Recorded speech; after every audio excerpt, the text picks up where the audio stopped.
A suspect has been charged less than 24 hours after a police officer was shot during a traffic stop. Tonight, the I-Team details those charges and walks us through the exclusive video showing the moments leading up to the shooting.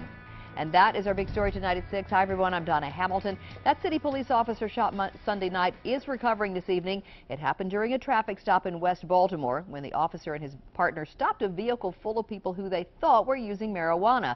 11 News I-Team lead investigative reporter Jay Miller is live outside city police headquarters with the update and the video you will see only on 11 News tonight. Jane.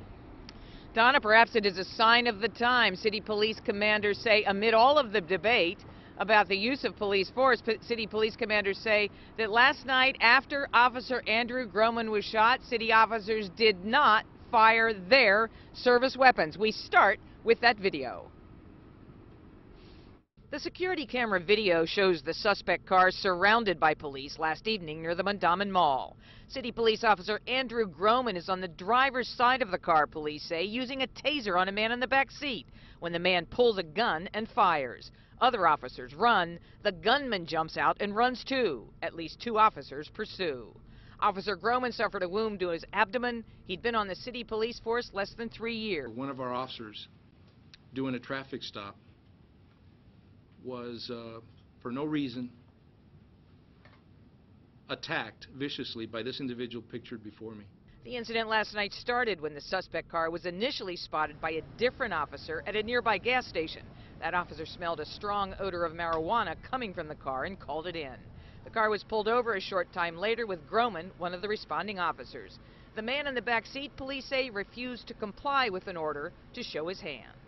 One officer advised them that if he did not comply, that he was going to be tased. At some point in time, there was a discharging of a firearm and there was a firing of the taser. Exactly which event happened first is still under investigation. We don't know. However, the suspect, who's the only one who fired a weapon, was fired 3 shots. This is a situation where, had the individuals in that car complied with the officer's directions, at best, maybe a citation, and they would have been on their way maybe in 10 or 15 minutes. But they chose, and again, without provocation, they elected to attempt to take the life of a uniformed Baltimore City police officer.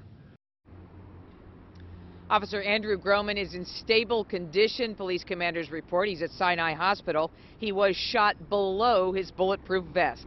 Suspect Dante Jones is being held without bail, charged with attempted murder.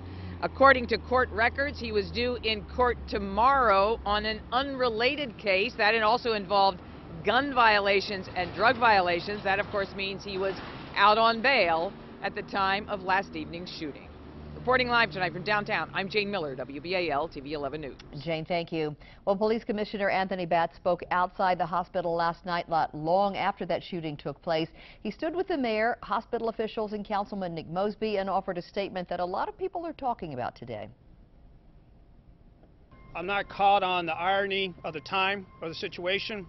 We've had marches nationwide of the fact that we have lost lives in police custody. I wonder if we're going to have those same marches as officers are shot too.